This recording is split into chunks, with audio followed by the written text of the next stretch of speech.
तर खोटारडे आहेत ते काँग्रेसवाल्याचं काही सांगू नका. काँग्रेसवाले इतके नीच झाले आहेत ते खाली गेले आहेत. मला तर त्याचा विश्वासच राहिला नाही. काय बोलतील, काय तयार करतील. कॅम्पेन चालू केलंय आणि याचं मूळ त्यांनी असं धरलंय की महाराष्ट्रात महिला गायब होण्याची संख्या वाढते आणि यामुळे लाडकी बहीण योजना इकडे तुम्ही महाराष्ट्रात घेऊन जात असताना काँग्रेसकडनं आता लापता लेडीज हे कॅम्पेन चालू केलं गेलं. नाही, हे तर खोटारडे आहेत ते काँग्रेसवाल्याचं काही सांगू नका. काँग्रेसवाले इतके नीच झाले आहेत ते खाली गेले आहेत. मला तर त्याचा विश्वासच राहिला नाही.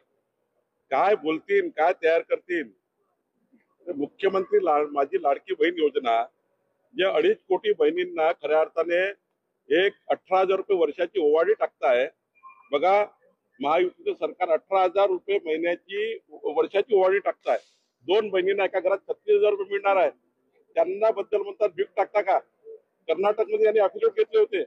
तुम्ही राहुल गांधींनी 8,500 रुपये महिना खटाखट म्हटलं होतं, तेव्हा तुम्हाला काही वाटलं नाही. आणि आज आमचं सरकार देत आहे. आमचं सरकार आमच्या बहिणींना मजबूत करताय. त्यामुळं यांची आता जीवावर आली आहे. यांना निवडणुका हारत म्हणून दिसत आहे.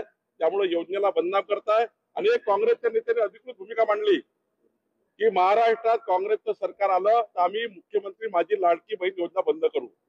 यांना 45,000 कोटी रुपये मुख्यमंत्री माझी लाडकी बहिणीच्या थेट अकाउंटमध्ये घेतलेले नको आहेत. त्यांना 45,000 रुपये कोटी थांबवायचे आहेत आणि मग त्याच्यामधून भ्रष्टाचार करून 10% पैसे खायचे आहेत. हा त्यांचा मूळ उद्देश आहे.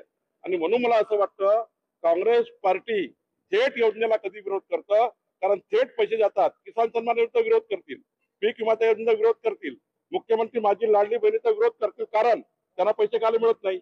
आणि म्हणून मला असं वाटतं या मुख्यमंत्री माझी लाडली बहिणा योजनेच्या 2.5 कोटी बहिणी ज्यांच्या विरुद्ध काँग्रेस पार्टी म्हणताय की आम्ही योजना बंद करू, त्यांना 10 लाखाचे भाव दाखवल्याशिवाय आमच्या बहिणी राहणार नाही.